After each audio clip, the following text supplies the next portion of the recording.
कवीन्द्राणाम चेतः कमल बन बाला तप रुचिम भजन्ते ये संतः कतिचिद ऋणामेव भवतीम। विरंची प्रेयस्यास्तरुण तर श्रृंगार लहरी गभीरा भीरवाग भीर विदधति सताम रंजन ममी। अर्थात कवि चक्रवर्तियों के चित्त रूपी कमल वन को विकसित करने के लिए उदित होते हुए सूर्य के समान अरुणा नाम से संबोधित आपका जो कोई थोड़े महान पुरुष भजन करते हैं, वे ब्रह्मा जी की प्रिया यानी सरस्वती जी को समृद्ध तरुणतर श्रृंगार रस की धारा जैसे गंभीर कविताओं के द्वारा ओज स्वरूपी वाक शक्ति के द्वारा सज्जन पुरुषों का मनोरंजन करते हैं। इस रूप में देवी की आराधना करने वाले मनुष्य को श्रृंगार रस से युक्त कविता रचना करने का सामर्थ्य शक्ति प्राप्त होती है। कविता के चित्त रूपी कमलवन को विकसित करने के लिए अरुणा देवी बाला भगवती सूर्य के समान हैं। सवित्री भीरवाचाम शशिमणि शिला भंग रुचि भीर वशिन्याद्या विस्त्वाम सह जननी सचिंतयति यह सकर्ता काव्यानाम भवति महताम भंगी रुचि भीर वचो भीरवाग देवी वदन कमला मोद मधुरैः। अर्थात हे माता, वशिनी, कामेश्वरी, मोदिनी, विमला, अरुणा, जैनी, सर्वेश्वरी और कौलिनी, इन 8 सावित्रियों सहित वाक शक्ति की संचालिका, चंद्रकांत मणि की कांति से भी फीकी करने वाली आपके दिव्य स्वरूप का जो मनुष्य चिंतन करता है, वह महान महाकाव्यों के समान प्रकाशवान उच्च कोटि के काव्यों की रचना करने का सामर्थ्य रखता है। उसकी सुंदर कविताएं सरस्वती देवी के मुख कमल से सुगंधित मधुरता से परिपूर्ण होती हैं। तनुच्छाया भिस्ते तरुण तरणी श्री सरणी भीर दिवम सर्वा मूर्वी मरुणि मणि मग्नाम स्मरति यः भवत्यन्त्यस्य त्रस्य द्वन हरिण शाली ननयाः सहोरवश्या वश्याः कति कति न गीर्वाण गणिकाः। अर्थात प्रातः काल के उदित होते हुए सूर्य के समान सुंदर कांति से युक्त आपके शरीर की छाया से आकाश और संपूर्ण पृथ्वी को अपनी हल्की लालिमा में निमग्न करते हुए आपके ऐसे स्वरूप का जो साधन स्मरण करता है, उसके वश में घबराई हुई वन की हिरणियों के जैसे चंचल सुंदर दीर्घ नैनों वाली उर्वशी सहित कितनी ही स्वर्ग की अप्सराएं हो जाती हैं। मुखम बिंदुम कृत्वा कुछ युग मधस्तस्य तदधो हरार्धम ध्यायेद्यो हर महिषी ते मन्मथ कलाम ससद्य संक्षोभम नयति वनिता इत्यतिलघु त्रिलोकीमप्याशु भ्रमयति रवीन्दुस्तन युगाम। अर्थात हे सदाशिव की महारागी, श्री चक्र के मध्य में स्थित बिंदु को आपका मुख बनाकर दोनों स्तनों को उनके नीचे 2 और बिंदु बनाना चाहिए। उन अंगों में आपके काम कला बीज क्लीम का जो ध्यान करता है, वह शीघ्रातिशीघ्र स्त्रियों के चित्त में क्षोभ उत्पन्न कर देता है। यह तो अत्यधिक छोटी बात है। उस साधक में तो इतना सामर्थ्य होता है कि वह त्रिलोकी रूप स्त्री को, जिसके की सूर्य एवं चंद्रमा 2 स्तन रूप है, अति शीघ्र मोहित कर लेता है। किरंति मंगेभ्यः किरण निकुरुम्बा मृत रसम हृदि त्वमाधत्ते हिमकिर शिला मूर्तिमिवयः स सर्पाणाम दर्पम शमयति शकुंताधिप इव ज्वर प्लुष्टान दृष्टया सुखयति सुधा धार सिरया।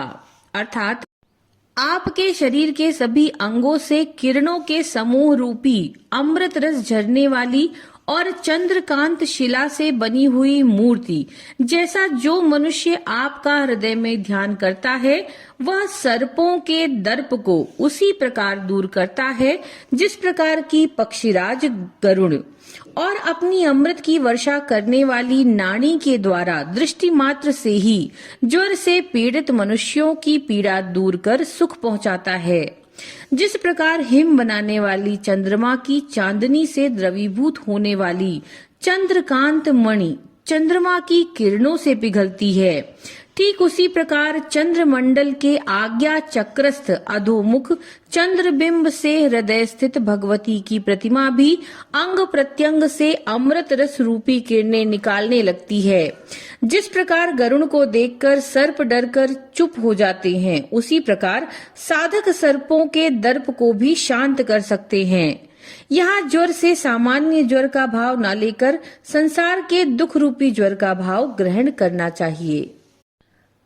तटिल्लेखा तन्वीं तपन शशि वैश्वानरमयीं निषण्णां षण्णामप्युपरि कमलानां तब कलां महापद्माटव्यां मृदित मलमायेन मनसा महान्तः पश्यन्तो दधति परमादल हरिम। अर्थात बिजली की रेखा के समान सूक्ष्म सूर्य चंद्र एवं अग्नि की त्रिमयी कला जो क्रमशः अंधकार नष्ट करने वाली, दुख मिटाने वाली तथा पुण्य कृत्यों को शीघ्रता से परिपाक करने वाली हैं, 6 कमलों के भी ऊपर कमल वन के समान सहस्रार चक्र में कमलादि मल तथा अविद्या रूपी माया से रहित विशुद्ध मन से महान लोग दर्शन सुख प्राप्त करके असीम आनंद की लहर को धारण करते हैं, आनंदानुभव प्राप्त कर रहे हैं।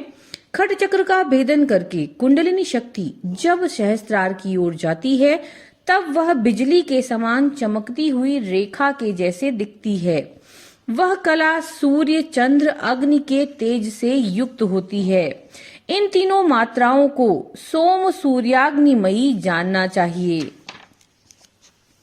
भवानी त्वं दासे मयि वितर दृष्टिम सकरुणामिति स्तोतुम वाच्छान कथयति भवानी त्वमिति यः तदैव त्वं तस्मै दिशसि निज सायुज्य पदवीं मुकुंद ब्रह्मेंद्र स्फुट मुकुट निराजित पदाम। अर्थात हे भवानी, आप मुझ सेवक को अपनी करुणामयी दृष्टि से निहार दें। जब कोई मुमुक्ष भक्त आपकी स्तुति करते हुए भवानी त्वम अर्थात भवानी तुम केवल इतना ही उच्चारण कर पाता है कि आप उसे अपना वह दुर्लभ सायुज्य पद प्रदान कर देती हैं, जिस पद की ब्रह्मा विष्णु एवं इंद्र भी अपने रत्न जटित मुकुटों की आभा से आरती उतारते हैं, अर्थात उस पद को प्रणाम करते हैं। जाने या अनजाने में ही भक्त जब भगवती की स्तुति करते समय इस श्लोक की प्रथम पंक्ति के भवानी त्वम इतने ही पद का उच्चारण कर पाता है, तो भगवती उसे सायुज्य मोक्ष दे देती हैं, क्योंकि भवानी त्वम पद का यह अर्थ होता है कि मैं आप बन जाऊं। इसलिए अपने भक्त के मन में सायुज्य पद प्राप्ति की भावना जानकर आगे के पद का दासे मया उच्चारण करने के पूर्व ही उसे सायुज्य मुक्ति प्रदान कर देती हैं। त्वया रत्वा वामं बपुर परितृप्तेन मनसा शरीरार्धं शंभोर परमपि शंके रतं भूत यदे तत्त्वद्रूपं सकलमरुणाभं त्रिनयनं कुचाभ्यामानम्रं कुटिल शशि चूड़ाल मुकुटम। अर्थात हे भगवती, शिव के वाम भाग का हरण करने पर भी आपका मन अतृप्त है, क्योंकि वह संपूर्ण शरीर लाल रंग की कांति से युक्त दिख पड़ता है। उसमें 3 नेत्र हैं। वह 2 स्तनों के भार से कुछ झुका हुआ है और द्वितीया का चंद्रमा केशों के ऊपर मुकुट पर शोभायमान है। ये देखकर आशंका होती है कि आपने शंभु के दूसरे आधे शरीर का भी अपहरण कर लिया है। अर्धनारीश्वर रूप में आधा शरीर शिव का एवं आधा भगवती का है। शंकर जी का शरीर स्फटिक के जैसा स्वच्छ है। जो भगवती का शरीर लाल वर्ण होने के कारण वह भी अरुण दिखने लगा है और भगवती के स्तन के भार से शिव जी का दक्षिण भाग भी किंचित झुक गया है। दोनों के 3 नेत्र एवं अर्धचंद्र युक्त होने से यह पहचानना कठिन हो गया है कि दक्षिण भाग शिव का है या सारा शरीर भगवती का। जगत सूते धाता हरिरवति रुद्रः क्षपयते तिरस्कूर वन्ने तत्स्वमपि वपुरी शस्तिर्यति सदा पूर्वः सर्वं तदिदमनुगृह्णाति च शिव स्त्वाज्ञामालम्ब्यम् षड्चलितयोर्भ्रूलति कयोः। अर्थात ब्रह्मा जी की जगत की सृष्टि करते हैं, भगवान विष्णु उसकी रक्षा करते हैं, रुद्र जगत का संहार करते हैं, ईश्वर सबका तिरस्कार करके अपने को स्थिर रखते हैं और शिव जी जिनके नाम के पूर्व सदा लगा हुआ है, जो सदा के विशेषण से युक्त हैं, अर्थात सदाशिव आपकी भ्रकुटी के क्षण भर के संकेत से सूचित आज्ञा अनुसार सब पर अनुग्रह करते हैं। विश्व का प्रलय हो जाने पर भी प्रभव के बीज शक्ति सदाशिव में बनी रहती है। इसके कारण प्रलय काल के उपरांत सदाशिव पुनः सृष्टि का प्रभाव करते हैं। मानो वे भगवती की आज्ञा के अनुसार ब्रह्मा, विष्णु, रुद्र और महेश्वर सब पर अनुग्रह करके नया जीवन प्रदत्त करते हैं। त्रयाणाम देवानाम त्रिगुण जनितानाम तव शिवे भवेत पूजा पूजा तव चरण योर्या विरचिता तथा ही त्वत्पादो द्वहन मणिपीठस्य निकटे स्थिता हेते शश्वन मुकुलित करोत समुकुटा। अर्थात हे शिवे, आपके चरणों की जो पूजा की जाती है उससे आपके तीनों गुणों से उत्पन्न हुए इन तीनों देवताओं का पूजन भी हो जाता है। यह उचित भी है क्योंकि ये तीनों देवता अपने मुकुटों की शोभा बढ़ाने के लिए आपके श्री चरणों को धारण करने वाले मड़ियों के बने सिंहासन के समीप करबद्ध खड़े रहते हैं। विरंचिः पंचत्वम व्रजति हरिराप्नोति विरतिम विनाशम कीनाशो भजति धनदो याति निधनम वितंद्री माहेन्द्री विततिरपि सम्मीलित दृशा महासंहारेस्मिन् विहरति सती त्वत्पतिरसो। अर्थात हे सती, महाप्रलय के समय सृष्टिकर्ता ब्रह्मा 5वीं अवस्था को प्राप्त होते हैं, अर्थात नष्ट होते हैं। सृष्टि पालक विष्णु भगवान भी विरति यानी पूर्णता को प्राप्त हो जाते हैं। यमराज का भी नाश हो जाता है, कुबेर की भी मृत्यु हो जाती है। जिनको कभी तंद्रा नहीं आती, वे इंद्रियों की भीड़ भी अपनी फैली हुई दृष्टि वाले नेत्र बंद करके निंद्रामग्न हो जाती हैं। परंतु आपके पति सदाशिव उस समय भी विहार करते रहते हैं। सतियों के सतीत्व में इतनी महानता है कि उनका सौभाग्य सदा अखंड रहता है। यह भगवती सती के सतीत्व का ही प्रभाव है कि सदाशिव तब भी बने रहते हैं, जबकि ब्रह्मा, विष्णु, रुद्र, महेश, इंद्र, कुबेर, यहाँ तक कि मृत्यु की भी मृत्यु हो जाती है। सदाशिव तत्व में विश्व का बीज रहता है और ये बीज कभी भी नष्ट नहीं होता। जपो जल्पः शिल्पम सकलमपि मुद्रा विरचना गतिः प्रादक्षिण्य क्रमणमशनाद्याहुति विधिः प्रणामः संवेशः सुखमखिलमात्मार्पण दृशा सपर्यापर्यायस्तव भवतु यन्मे विलसितम। अर्थात वर्णमाला के अक्षरों के योग से बने पद वे सब मंत्र तुल्य हैं और सभी जल्प जप के समान हैं। विभिन्न कर्मों के करने के लिए हाथ जो क्रियाएं करते हैं वे सब मुद्राओं के समान हैं। भगवती की व्यापकता सर्वत्र होने से चलना फिरना प्रदक्षिणा के समान है। अग्नि का कार्य हव्य को देवता तक पहुंचाना है और जठराग्नि भी शक्ति का ही रूप है। इस दृष्टि से खाना पीना सब आहुति के समान है। साष्टांग प्रणाम में दोनों हाथ सिर से भूमि को स्पर्श किया जाता है, इसलिए सोते लेटते भूषाई होना साष्टांग प्रणाम के समान है। जिसमें सुख है वे आत्मानंद की लहरें हैं, उनमें चित्त लगाना उसे आनंद ब्रह्म को समर्पण करने के समान है।